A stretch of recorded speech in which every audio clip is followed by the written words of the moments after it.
It thinks it's live, so that's a good sign. But I don't know if it really is live. It's a mystery to us all. Okay, there it goes. It's actually live now. Hooray! It might have been live while I was saying all of that. You never know. So I hope folks are having a fabulous Thursday with fall, officially here. I feel like if fall is like 100% present now. Um, and it's like cold and dreary looking outside, which to be honest is welcome because here in Massachusetts we had what do we have? We had like 5 weeks without rain. So yay. I think I mentioned that last time. But I don't know, 5 weeks without rain seems like a lot. Kind of did it work? All right, everyone worked. Hooray. Gotta write my everyone post. I did such a good job of like writing the whole post. And then I forgot to actually write my snippet for everyone. Hey, William. Lunch with Mel. Talking about.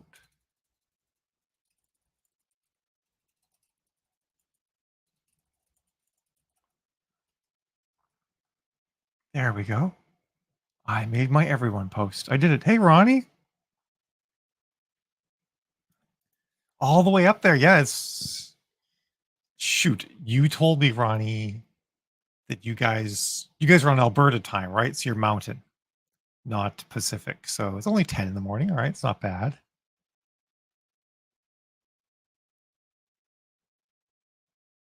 Oh yeah, I didn't. You know what? I had to go back and look, Ronnie, for that typo in Sunny. I like. I wouldn't have spotted it if you hadn't said anything. I think what it is I am fluent in typo, so if you I won't even see them. I don't see them in my own writing either, which is one of the reasons why I will never be able to work without utilizing a professional editor because like I just won't spot misspellings. And to be honest, one of the things I've discovered is that my readers don't generally spot misspellings either. What they are really good at spotting is duplicate words or missing words. They can usually pick up on those. Although missing words, they tend to miss a lot more. Like I use just-in-time readers to go over the book after the edits are all done because chances are whenever I'm editing a book, I'm going to introduce new errors. And I find that if you have 10 just-in-time readers looking at a book, chances are they won't there's going to be each one is going to find something unique that the others all miss, and only when like everyone is like repeating things do I feel like okay, we've got them all, or at least 99% of them. Hey, Emma and Jeremy and Jill, got like a nice group here today. All the different places were like up at 20 people. So hi everyone, hope you guys are having a great Thursday with a fantastic weekend lined up.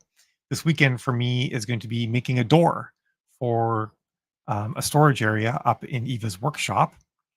And then I'm also going to be, shoot, what else am I doing this weekend? I'm going to be doing some yard work because it's been a stretch with all of the renovation stuff. The yard's it's a little bit untamed, quite frankly. I'm also going to get a really nice edger. I've decided that's going to be my gift to myself in October. Like not like just like a whip edger, but one that actually has like rotating blades that will actually like cut a really nice edge because I think that'll be crucial. So, hey Cade, hoping to find some way, hopefully some way to figure out how to pick proper audience for Facebook. What do you write, Cade? We can chat about that. The other thing I want to chat about is success as the title of this presentation. This is not a presentation. That implies way more preparation than my Thursday chats end up having. Although sometimes actually I do spend a bit of time. But usually what they are is kind of like what's on my mind after a week of working with clients. And I feel like a couple things have come to mind. One, I feel like direct sales is harder this fall than it has been in the past. That's probably something for a future talk. And I think it's the election cycle is just making ads a lot more expensive right now. Um, I think that's affecting traffic ads less um, because they're already fairly cheap. So if a traffic ad goes up by 25% and you're currently at 15 cents a click, that only brings you up to 18, 19 cents a click. And provided you have good read through and profitability, that's something you can bear pretty easily. But if you're running direct sales ads and you're selling a $20 book and your cost of sale is 15, well, a 25% increase in cost, along with the fixed cost of the Shopify site and the credit card processing, can erase your profit margin entirely. So I think it's kind of a thing. But yeah, it is tricky. Urban fantasy, vampire, shadow walkers, family drama. Um, I mean, the urban fantasy target in Facebook is actually not bad at all. You could also, I actually find with urban fantasy, my best targets tend to be TV and movie shows. So Buffy, Angel, Grimm, Lost Girl, other things like that tend to work pretty well. There's a whole bunch that, for whatever reason, aren't popping in my mind. But I choose all of those, then I hit the define further button or maybe narrow further, depending on what your UI says. And then I'll just narrow down by fiction books and novels, and can usually get ads working pretty well by doing that.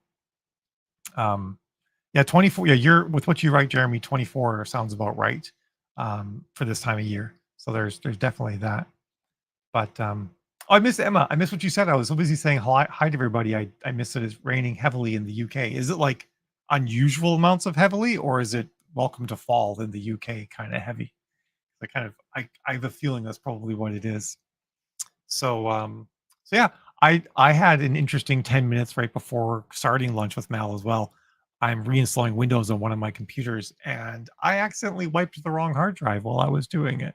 So I'm pretty sure that anything I needed was already backed up to the cloud.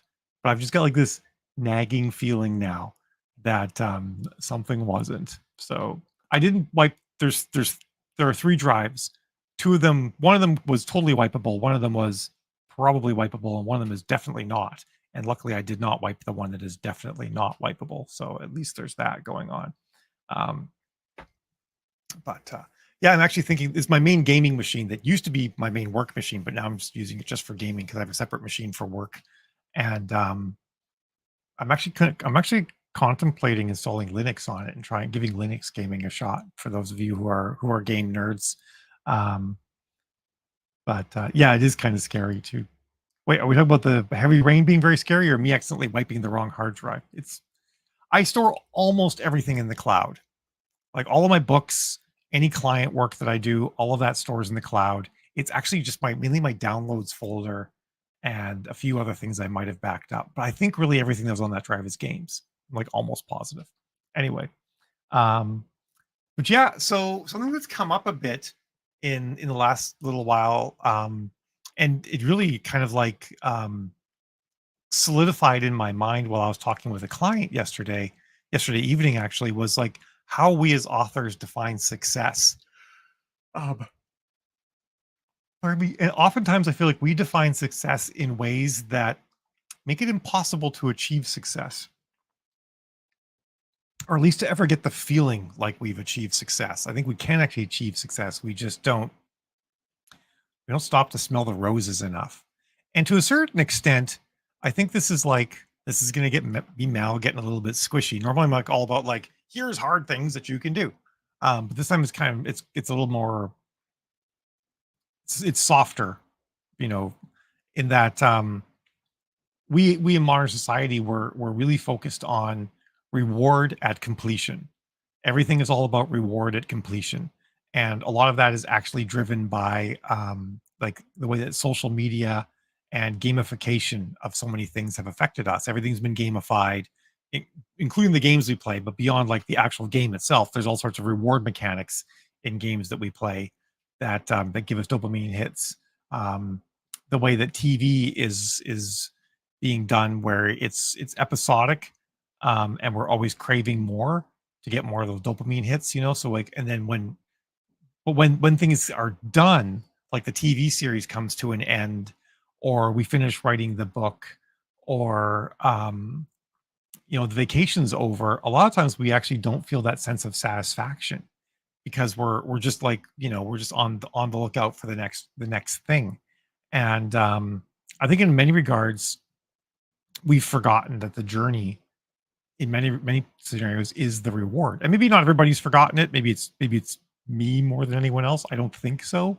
Um, but I do feel like it's kind of a common thing. And because of that, in a way, it dovetails into how we don't a lot of times have a very clear idea of what success looks like, or even like what a goal is.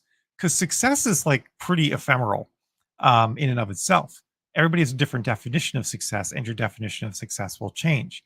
Like yesterday in our where we're starting a new membership class or session class era epoch, I guess, next week, but we wrapped up the last one this past Wednesday, and we were talking about how oh, where was I going with this? Shoot, I derailed myself more than I meant to. Oh, I feel terrible that I completely screwed this up now because oh, it'll come back to me. It'll come back around. I know it will because it's all connected to the conversation. Anyway, it was a video by a particular guy that I wanted to reference. I suddenly couldn't remember the name of it, but like we. Oh yeah, that's right. Now, okay. So we talk about like having a perfect day sometimes when you think about what success would be like what's my success looks like, and we think like, oh, it's this perfect day. And for many of us, it's like, I don't know, you wake up on a beach, and or maybe not on the beach. Maybe you wake up at a cabin near the beach. Probably waking up on the beach probably means you had too much to drink the night before. Um, you wake up, somewhere in a domicile of some sort, where the domicile's on the beach, perhaps, or maybe it's like in the woods, and you look out and you see a vista of mountains, or maybe it's like on a ranch in Montana, looking out over the prairie, low rolling hills, or something like that. And we think about it like that, and then we have this goal in mind that if we don't achieve that thing, we don't have success. But this way of framing it that we talked about yesterday was actually about like if you could have a day that you had to Groundhog Day for the rest of your life, what would it be? Where would it be? What would you be doing? That sort of thing. And that was an interesting sort of way to put it, because my first thought was like I had to get over the horror of Groundhog Daying a day for the rest of my life. But by the same token, I did think about like what that could actually look like, because I don't think I would want it to be purely leisure. I would actually want accomplishment and to do things and to help people and whatnot. So I it was an interesting way to frame it, and I did realize I actually would want some work in that day, and work of different types and whatnot. The tricky thing is you might feel like you're spinning your wheels, but the metaphor only goes so far. After a while, you have to think about like, okay, now that I've framed this as doing this sort of thing or living this kind of day over and over again, now imagine it with actual progression, and you can kind of move on from there. But along those lines, there's I think that dovetails into success, because with this vision of success in the future, we create kind of an unattainable thing for ourselves, and it's just sort of like we imagine a future where there's no stress and no concerns and everything is fine. And so while we might imagine a setting that is good, really what's behind that is that feeling that we're looking for. And there is no future where there's no stress and everything's fine.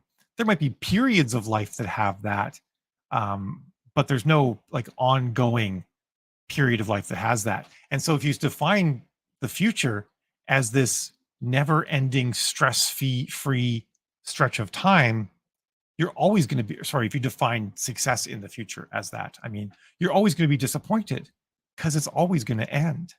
um and I think while we know that intellectually, sometimes in our heart we still sort of set that expectation, and what that really ends up doing is making us feel like we're failures forever, because we never reach that magical point where everything is perfect forever, and then we judge ourselves by that. And we also often look at other people and think that maybe they have reached that, and it's like, newsflash, they haven't, right? And we know that no one lives a carefree, stress-free life forever. And like I said, you might get pockets of that here and there, but that's not the way that life goes forever. So I think we need to like stop judging ourselves by that and setting some realistic goals. The other thing I think that can happen with us a lot as authors is we sort of imagine that there's this author nirvana state where you reach a self-sustaining period where you don't have to work anymore and your books just sell and you just make money. And that, of course, leads to that idea of this no stress future where you wake up in an ideal situation every day and do whatever you want and don't have a care in the world. Um, but like, there's no scenario either. There's no author that just makes acres of money forever without releasing new books. You know, even the people who get movie and TV deals see peaks and valleys in their income. Um, and of course, the smart ones are going to invest and save and make their money work for them so that they don't feel the valleys as bad. But other ones might not be doing that. And they might actually find that life is a lot harder because of that. And so I think we sort of have to disabuse ourselves of this notion that there's some sort of steady state that you can achieve that just goes on forever. Like even I might, to a certain extent, be perpetuating that myth because I wrote 130 books and now live off the revenue from the ads that I run for those 130 books. But even for me, it is diminishing over time. And while I've made it 3 years without having to write a new book right now, I know that eventually the author income will diminish, and I'll have to do something new, or shift, or figure out a way to repackage or translate or something. Right? Like there's it's always going to take work, or even that just the advertising landscape becomes harder and less profitable, and so my net drops or something like that. So we do have to think about like what success looks like, and then how long we can reasonably expect the fruits of that success to last for. All right, I'm going to catch myself up on comments because you guys had a few here. You're very welcome, by the way, Cade. I missed that. Dun, dun, dun, dun. Speaking of Gamify, you have leaderboards on your Writing Wives school website that makes me want to level up. I know, I saw those. I'm like, oh dear. I don't know if that's the right thing or not. I noticed I was level 3 and I was like, oh, I made it to level 3. And I'm like, do I really care though? Maybe we can disable that. I don't know. The mountain view thing sounds like the view off my back deck. That sounds really nice, James. Kate says, oh, I think my first book launch would be amazing. The reward of that was incredible. That sounds really good, Cade. That's awesome. Yasmin says, I've been through so many phases of my career in the past 30 years. It's like being in the ocean. Sometimes it's smooth sailing, but there's always going to be a storm somewhere on the horizon. I like that. Yeah, that is true. You're right. Like even if it's the winds are coming from behind and pushing you where you need to go, that's not always going to be the case. Jeremy says, if I have enough money coming from my books to be able to put money into savings and investments after my expenses, including health insurance, I'd be happy with that, just to write books and be able to travel. Yeah, and I think that's a good thing. And you have to sort of decide, like, what does that actually look like? What does that number look like? Because I think a big thing that we do is a lot of times we view success as better than now, and we don't make it concrete. And even a lot of times, even goals like I want to be able to put money into savings and travel is also not concrete, because then once you can do that, it becomes, well, now I want to travel to places I can't afford to travel now, and I want to put more money into savings. And sometimes we can kind of like we can get ourselves into a bad mental place with that sort of thing by thinking like, oh, I want to go to Disney and stay at the Grand Floridian for a month or something like that. Maybe not a month. Actually, sounds kind of boring after a while. But you get my point, right? Like it's like we not by not having concrete goals, we can just fall into this moreism thing where you can always have more. You can always have more travel. You can always have more money in savings. You can always have more relaxation time. And setting some actual goals for ourselves can be important. Another thing that we can really do too is setting. That's cool. I like that you have that. That you have that, Jeremy. Success is a moving target. That is true, Alex. Yeah. Pippa says, I'm experiencing my first taste of success. It's exhilarating after all the failure. It is exhilarating. But would you also not agree that it's kind of terrifying in a way? Because you also worry about it ending. I found that, I mean, I think The initial rush is pretty good, but after a while, you actually, if you're not careful, you can you can find yourself fearing the loss of that success, which can be kind of dangerous. Not that I want to like bring on your parade or anything like that. And if you're not having that particular issue, that is awesome.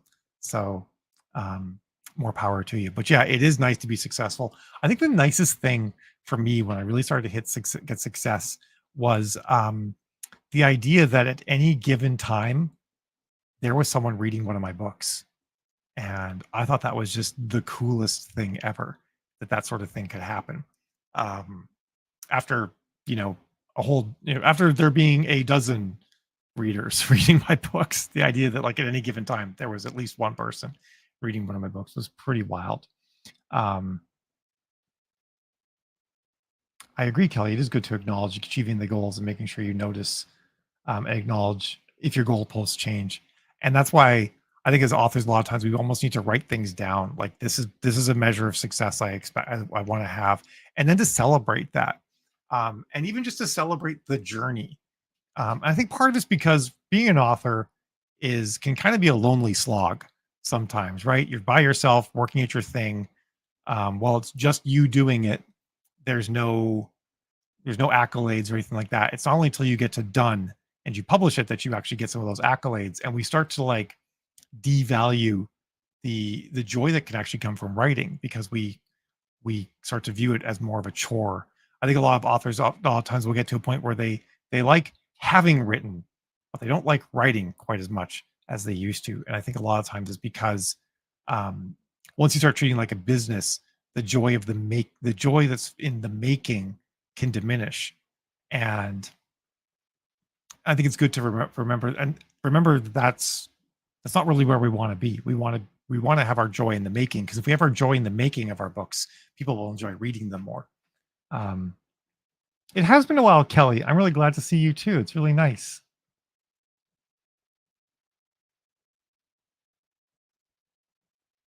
A friend of mine on the East Coast is infecting her Walmart with my books. Apparently, I've taken over two departments, and it was kind of cool and didn't feel real. I need to know more about what infecting a Walmart with your books looks like, because that sounds pretty cool. Um, and and Jill mentions how we need like mission statements. We need to think about things like, what does our ideal reader look like? There's a whole bunch of sort of businessy things we can do like that I think is really important. And not only that, I think we need to set goals per series and strategies per series. Um, and then we need to do that pretending we're a separate human being than the actual writer as well, because you don't want to just make your writing clinical. But like, for example, if you're writing, let's take what I did, since it's my best, it's the example I know best. It's not actually I don't know if it's my best example or not. But so I wrote a lot of like really high concept, far future sci-fi, where a lot of the main characters were like, lived on starships and traveled around a lot, and were by and large in control of their own destinies, and that they were sort of like they there was a big war going on, and they were like at the highest level looking over the entire conflict and that sort of thing, and everything that they were dealing with was like the biggest plot, the most important problem kind of thing. But I knew that there's people who don't like reading that, and in some cases it can kind of be exhausting to read that sort of thing. So what I did instead as well is I wrote series about very different parts of the war, and it'd be like the same thing about like you have one movie about Winston Churchill in his bunker, doing stuff, and another movie like Saving Private Ryan, where it's just some guys trying to get across a stretch of terrain to get a guy, kind of thing, like those really up close and personal stories. And so I wrote books like that, um, targeting an entirely different kind of reader, the kind of reader who wanted to read like ground pounding mech combat where the future was dirty and lived in. Um, and pull in. But my goal was not just to write that for writing that sake. My goal was to write that, grab all of those readers, and draw them into the rest of my backlist. So it was a strategy around how I would actually do that, how I would capture these readers, pull them in, get them reading even more of my books, um, beyond just an overarching synergy or even dyssynergy, even like a difference. Like it was a deliberate strategy that I had in the way that I drove the stories, even in two separate series at the same time, bringing them together at a crucial point where my characters who are part of the small plot line up close and personal stories made a really big difference in the big story, and then sort of got moved sort of into the orbit of that larger story, but then kept them dealing with the size of problem they normally dealt with. Um, that was a a really deliberate thing, and that's the kind of thing you can do when you think about like what's my goal for this particular series, and it'd be like to attract an entirely new readership and then draw them into everything else. I also accidentally, I don't know how I did this, the ground pounding, feet in the mud combat, like gritty combat series also accidentally became sci-fi romance. So that was sort of an added bonus. I didn't even realize that people consider to be sci-fi romance until a book talker put up a video saying listing her 5 favorite sci-fi romances, and I was in one of them. And then she got my character's mech helmet tattooed on her arm, and I'm like, okay, apparently I did a bit of that. Then I look back and I realized, wow, a significant portion of this story is the girl gets kidnapped. The guy who was interested in her, they weren't really even dating yet, goes after her, and his name is Chase. So it reads like it was really on the nose, and I did it on purpose, and it wasn't at all. Um, she's promoting my books to her friends and coworkers. Oh, okay. I thought she was like just secreting it onto shelves or something like that in the Walmart. But that's awesome that she's doing that. That's really cool. So I'm curious, when you guys write a series and release a series, do you set a goal? Do you have a series strategy for how you're going to write different books in the series, who they're going to appeal to, how you might use them to broaden your reach and pull people into your backlist? Is it deliberate? Are you strategizing about that, or do you do it at all, or is it kind of like you strike when you see an opportunity, but you're not like planning that sort of thing for the future? I'm kind of curious how that goes. Yeah, Emma. Yeah, in hindsight, it definitely is romance, and all of my books have some amount of romance in them because I can't write a book without romance. It just, humans do romantic things, and humans are attracted to other humans. It's a thing that happens. There are 2 of my books without romance, and they were the hardest 2 books I've ever had to write. Um, one of them was especially hard because it wasn't supposed to be a romance series at all. Um, the main character met this other girl, so it was a female main character, and the whole series was about this woman's downfall. I needed to turn her into a villain, um, and she was a hero in prior books. I had to like give her her villain arc, um, and then she fell in love with this other woman, and I didn't mean for that to happen. It just did. It was just a logical path for these characters to go down. It's what the characters wanted to do in the moment. But I'm like, well, crap. I took this character that I need to turn into a villain, um, and I gave her this lover who was redeeming her and saving her, and it wasn't working. So I had to like systematically destroy them, and I had my main character accidentally kill her lover, and then that was actually great because that gave me the catalyst to push her right over the edge. So yay, go me! But that next book, I tell you, the one that after she killed her lover, couldn't have any romance in there because the character, it would have been true to the character if she just found someone else and started banging them or something like that. Like she had to just lose herself. Um, so that was one of my 2 non-romance books. Oh, there's so many comments in here. Let's see. Emma said she didn't before, but she does now. I love to see that. Yeah, sci-fi romance does just happen sometimes. You're absolutely right, Kelly. Also, I feel like Kelly, like growing up, half of the sci-fi books we read would have been classified as sci-fi romance now. Like everything Anne McCaffrey did would have been sci-fi romance today. Gina says, I actually didn't mean to make it a series. Now I wrote my fave time period, and for those who love it, it has the romance, but it's not a strict historical romance. I got you. It became such a serious family saga, so each is sit on a sibling. That's awesome. Is it doing well for you, Gina? It sounds fun.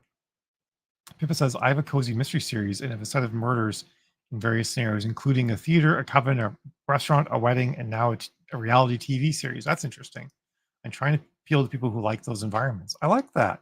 Could you do, would you think it would support us like spin-offs too, if you really need to like dig into a particular setting?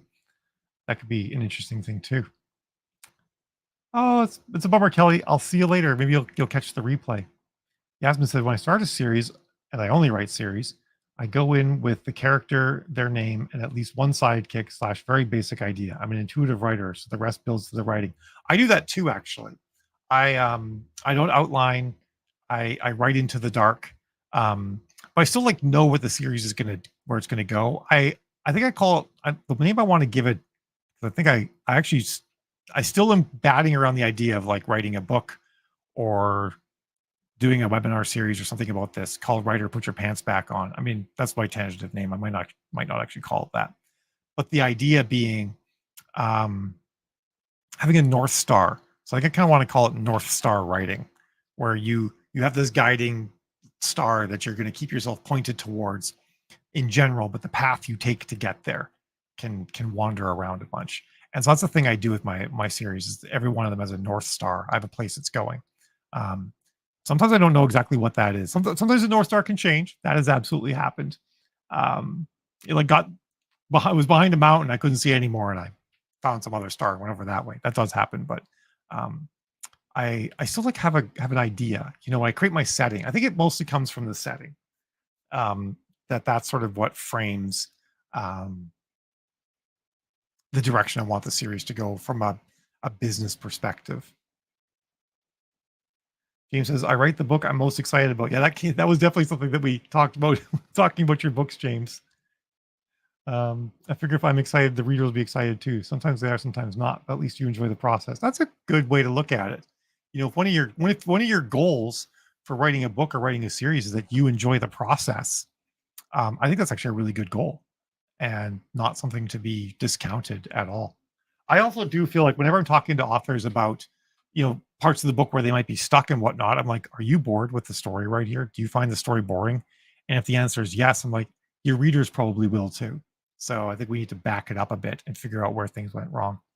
Um, that's awesome, Gina. Congrats. Closest I do is to make sure my secondary characters are built up enough that they can support side stories or prequels. But I know I have a series before the first book is drafted. Well, yeah, definitely for me as well. But that's because I only write series. Emma says, I created a mafia world and I finished the main family story. I'm branching out to different families who are loyal to my female leader. I don't necessarily feature my original characters. They're all linked in some way. Something that could be worth considering. I don't know if your main, I don't know if we've actually talked about this, Emma. I don't know if your main story series is finished. Um, but if you are going to branch a series out, it makes a lot of sense to start those branches before the main series is done. Because if you're going to be, you've got like your flagship series, for lack of a better term, running, and it's the one that's is sort of the anchor point that everything else branches off of. If you don't start creating those branches, um, like if you don't actually like go off on those branches until you reach the end of the main series, you have a harder time getting people into those things because there's no points at which they can dovetail back in with the main series, because that's additional points where you can try to draw people into those additional series. If the first branching off point didn't suck people down that second path, well, when those characters come back for a little bit, then people might get drawn in then to see what's going on uh, with those characters. The other thing is that not every one of them hits. So if you do them all in order, if you do a linear pathway with that, and one of the series doesn't hit, then you can have some trouble. Whereas if you spark off a couple different tangential series and one of them doesn't hit that well, your flagship series is still going, so you're still going to be okay. So that's another thing to consider when you're doing that. I don't know if it's possible for you to do at this moment, but might be useful for the future or for someone else who's doing things there. Um, but the great thing too is it allows you to do Easter eggs. And your hardcore readers will love Easter eggs. Like having anytime a person can like have the special knowledge, they feel good about that. That's actually apparently the psychology behind flat earthers. And people believe in the Illuminati and all that. It actually just sort of boils down to people wanting to feel like they're part of something special and unique. So that's actually where that all comes from. Oh, that's awesome, Emma. Good, good. Writing Into the Dark by Wesley Smith. Yeah, I've read that too, actually. It's a good one as well. Made a number of videos for intuitive writers. I missed that. Yasmin says, I actually made a number of videos for intuitive writers since there's so little guidance out there. Oh, that's good. I didn't know Becca had written one on that. That's really cool. Maybe I'll check. I don't know.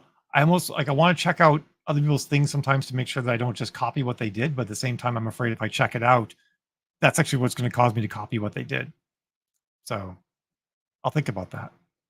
Deborah says, my current series was only supposed to be 4 books, but those books kept selling so well that now I'm pulling out second characters and giving them their own stories. That is awesome. I love it.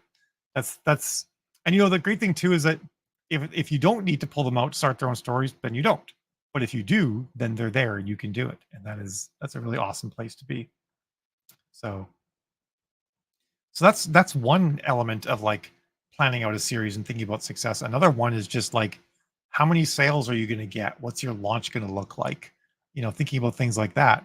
And in some regards, almost like from a launch standpoint, it could be like just setting up all the things you need to do to launch the book and making sure you do all of them. I think it was actually James and I that were talking. And he mentioned he has a checklist for everything he has to do in his books because there's just so many things to do.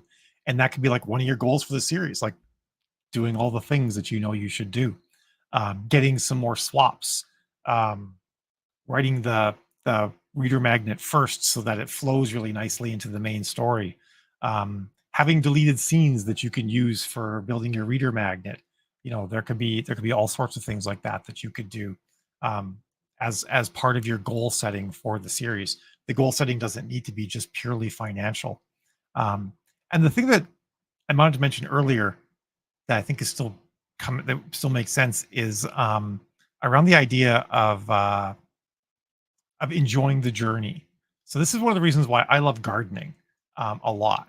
It's because like with gardening, especially if you're not gardening for food, then the journey is actually the thing that matters. And even if you garden for food, a lot of plants just look pretty and seeing all the fruit on them is really nice. So I find the journey of gardening to be rewarding in so many different places. You know, you get everything all set up and you plant your seeds and you get them watering and you see those first few sprouts come up is really, really rewarding. And then you transplant them and they start to thrive and that's rewarding. And you put them in the ground and you see them just shoot up like rockets. And of course the first fruit appears and you might do a harvest, another harvest. You know, all of that sort of thing is rewarding. Then you get the basket of vegetables and fruit that you take a picture of and post on Facebook because that's what you do. And it has so many places along the road that are rewarding, and then you get to do it all again the next year. And I like to think of my writing like that.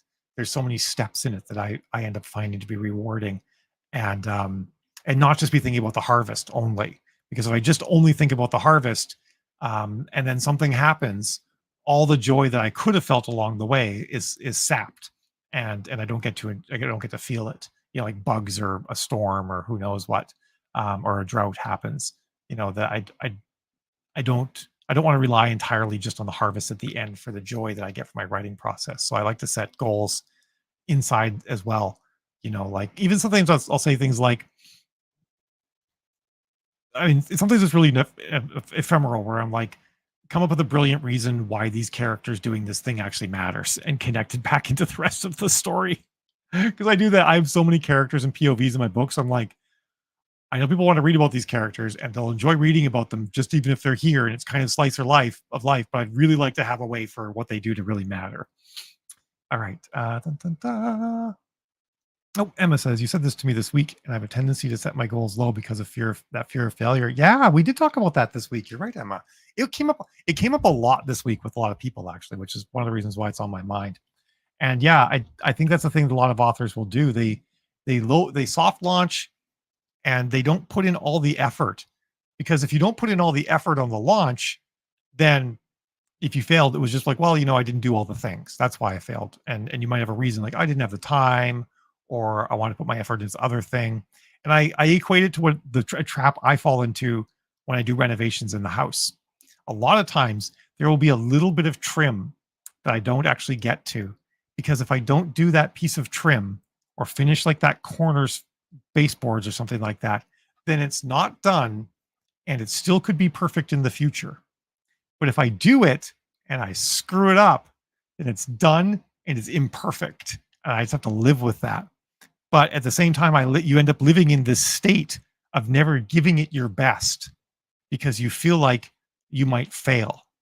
But at the same time, like, is it better to give your best and fail and learn and then do better next time than to never try at all and fail because of that? Because if you never try at all, then you never get past that first step, or never, I shouldn't say never try at all, never try fully, never give it your all.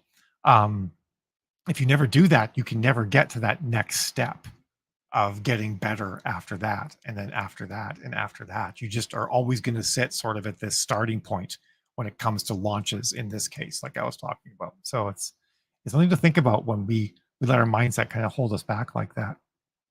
It says, I've read Writing in the Dark and I enjoyed it. I'll buy the Becca Syme book now.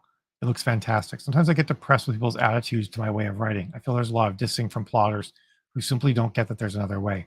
I agree, Pippa. It's sort of treated like plotting is the proper way to do it, and that eventually we all grow up and plot. And that's really not true. You know, like most of the time, if I try plotting a book, that's what makes me not be able to write the book, because I know what happens and I'm bored, you know, and then I have to throw the plot out and do something unexpected to actually enjoy the process. Um, so yeah, I'm very much a fan of the writing into the dark, or discovery, or like I call it, North Star writing. I do like the concept of North Star, by the way, because it helps you not write yourself into a corner as much. And there's kind of some tactics for that too.